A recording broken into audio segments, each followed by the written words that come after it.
Friends, मेरा नाम कुलदीप है और स्वागत है आपका यूनाइटेड लर्निंग के ऑनलाइन प्लेटफॉर्म पे। तो हम लोग डिस्कस कर रहे हैं क्लास 12 का एक बड़ा इंपॉर्टेंट चैप्टर ह्यूमन रिप्रोडक्शन।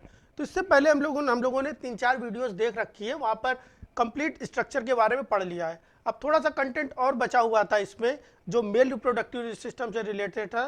वो क्या है, सीमेन क्या होता है, उसका कंपोजिशन क्या होता है और व्हाट इज पेनिस। ठीक है, तो देखते हैं हम लोग सीमेन क्या है। तो सीमेन क्या है स्पर्मेटोजोवा, प्रोस्टेट सिक्रीशन और सेमाइनल सिक्रीशन। ध्यान रखना, सीमेन और स्पर्म दोनों अलग है। बॉडी से बाहर जो रिलीज होता है वो सीमेन है, स्पर्म नहीं है। उसके अंदर स्पर्म है, समझ रहे हो। मान लिया कुछ मिल्क शेक बन रहा है, तो ये जो मिल्क शेक है उसके अंदर मिल्क डाला है ना, और उसमें चीनी डाली, मान लिया वो भी सिम मिल गया, और उसी में आपने काजू डाल दिया। खुश।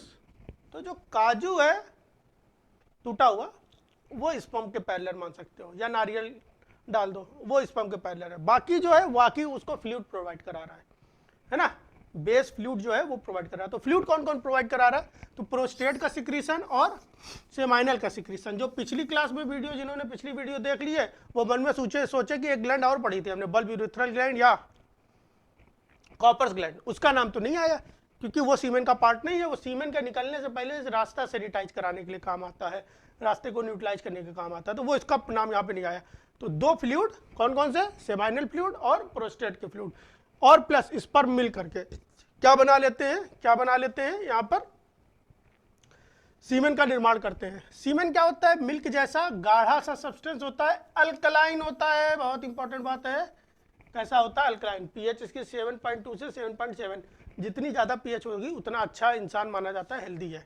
और ज़्यादा अच्छी पीएच कैसे हो सकती है, जितना आप वेजिटेरियन फूड लोगे उतनी ज़्यादा पीएच बॉडी की रहेगी, और जितनी ज़्यादा पीएच बॉडी की रहेगी आप मानो उतना ज़्यादा आप हेल्दी हो। ठीक है, पीएच जैसे जैसे एसिडिक होती चली जाती है बॉडी की, बहुत सारी बीमारियां आती चली जाती है। ठीक है, चलिए देखते हैं भाई।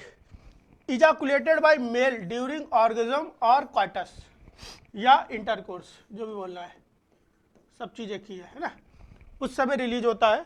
On average each ejaculate has 3.5 ml। माना जाता है कि इंसानों में लगभग, प्रत्येक इंसानों में, अदर एनिमल्स की अलग कहानी है, इंसानों में लगभग 3.5 ml तक सीमेन रिलीज होता है। और उस सीमेन के अंदर लगभग 250 मिलियन स्पर्म्स होते हैं। सोचिए, एक इजाकुलेट में 250 मिलियन स्पर्म्स है ना, वो फीमेल की बॉडी के अंदर इंटर करते हैं, और जो लास्ट में जाकर के फर्टिलाइज कौन करता है, एक। 250 मिलियन का कंपटीशन है ना। आप लोग नीट में बैठोगे उससे कम, बहुत बहुत बहुत बहुत कम, निग्लेजिबल वहां पर कंपटीशन है। यहाँ पर बहुत ज्यादा कंपटीशन है। ठीक है, तो 250 मिलियन स्पर्म्स हो रहे हैं, उनमें से कोई एक फर्टिलाइज करेगा। बहुत ही रेयर आया, कोई बड़ा ऑफर चल रहा है, कोई तो 2 हो गए, तो वो बोल दिया गया ट्विंस हो गए, है ना, तो वो अलग कहानी है। लाइफ स्पैन क्या होती है, 24 से 48 घंटे after ejaculation.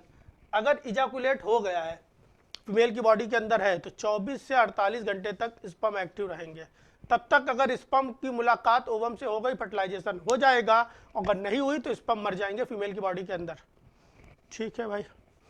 The motility of sperm in the uterus is 1.5 to 3 mm per minute. एक मिनट में लगभग 3 mm मूव कर पाते होंगे, तो अब 3 mm उम्मीद कर लो कितना होता होगा। As a person having less than 220 million sperm count is physiologically sterile।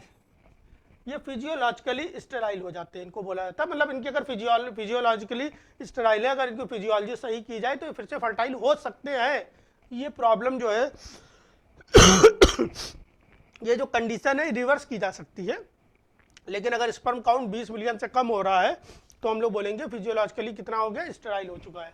तो एक हेल्दी पर्सन में लगभग 250 मिलियन के आसपास स्पर्म रहते हैं 1 ml में।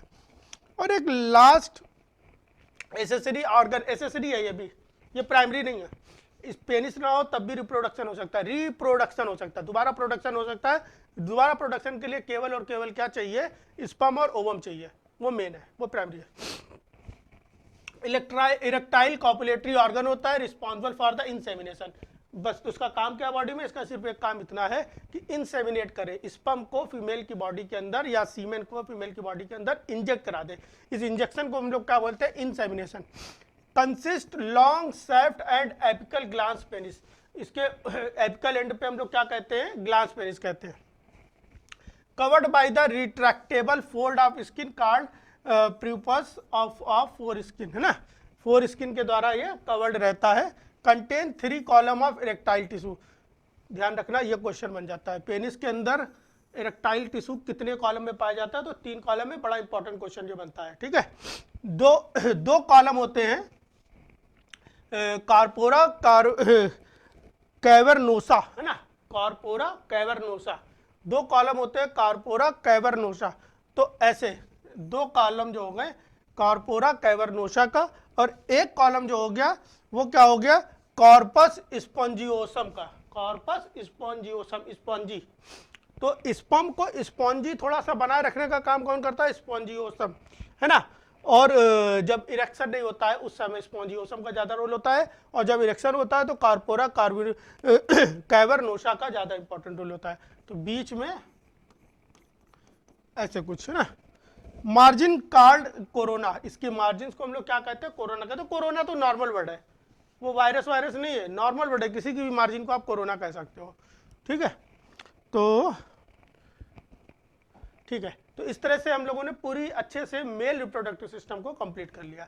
अब हम लोग नेक्स्ट वीडियो में देखने जा रहे हैं फीमेल रिप्रोडक्टिव सिस्टम क्या होता है। तो लगभग आधा चैप्टर कंप्लीट हो चुका है। अगर आपको ये कंटेंट अच्छा समझ में आ रहा है तो आप जो अपने भी कलीग्स हैं, जो भी जूनियर हैं, सीनियर्स हैं, जो भी रेलिवेंट ऑडियंस है, उन तक शेयर करिए, खूब अच्छे से दम लगा के मेहनत करिए। तब तक के लिए बाय बाय, थैंक यू, जय हिंद।